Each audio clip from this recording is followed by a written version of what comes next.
6월 26일 세계 마약 퇴치의 날을 맞아 법무부는 다양한 마약 예방 캠페인을 개최했습니다.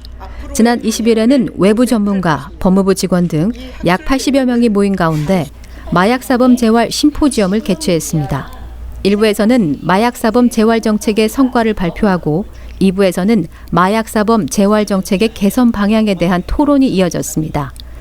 신용희 교정본부장은 교정본부와 밀접하게 교류해온 각 기관이 한자리에 모여 중독 범죄 문제에 대해 논의하는 것을 매우 뜻깊게 생각한다고 말했습니다. 교정시설에서 마약사범에게 맞춤형 재활 프로그램 운영과 상담을 진행하고 있습니다.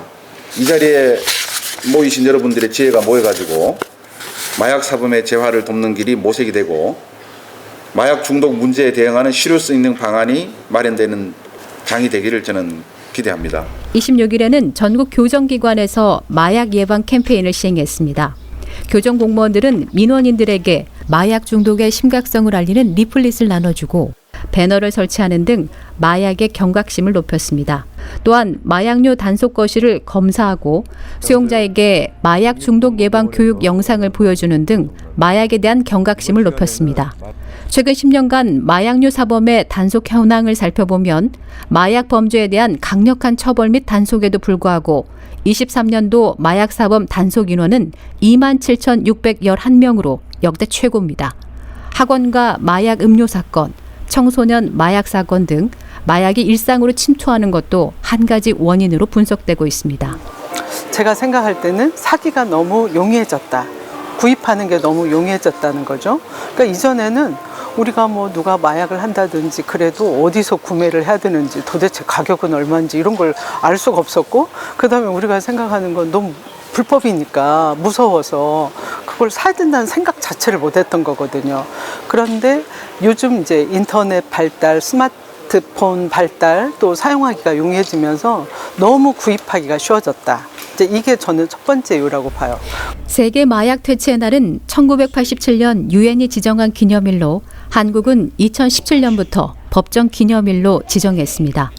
법무부는 교정시설에 수용된 기간을 마약류 중독 치료 재활의 골든타임으로 보고 마약류 중독자의 회복과 치료 재활을 위해 노력하겠다고 밝혔습니다.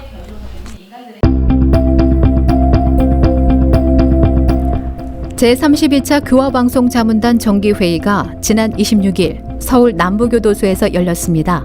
자문위원들은 수용자 직업훈련장, 수용거실, 만델라 소년학교 등 쉽게 접할 수 없는 교정시설 내부를 살펴보고 수용자의 생활을 간접 체험해 보았습니다.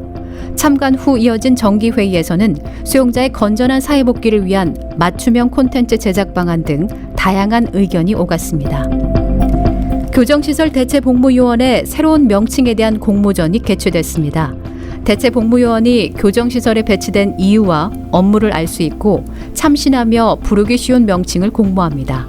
기간은 6월 24일부터 7월 5일까지, 당선작 평가 및 순위 결정은 7월 22일입니다. 지난 24일 우수수사관과 우수정보관에 대한 증서 수여식이 있었습니다. 이번 우수수사관은 서울 동부구치소 이승호 교사, 우수정보관은 원주교도소 박경훈 교사입니다.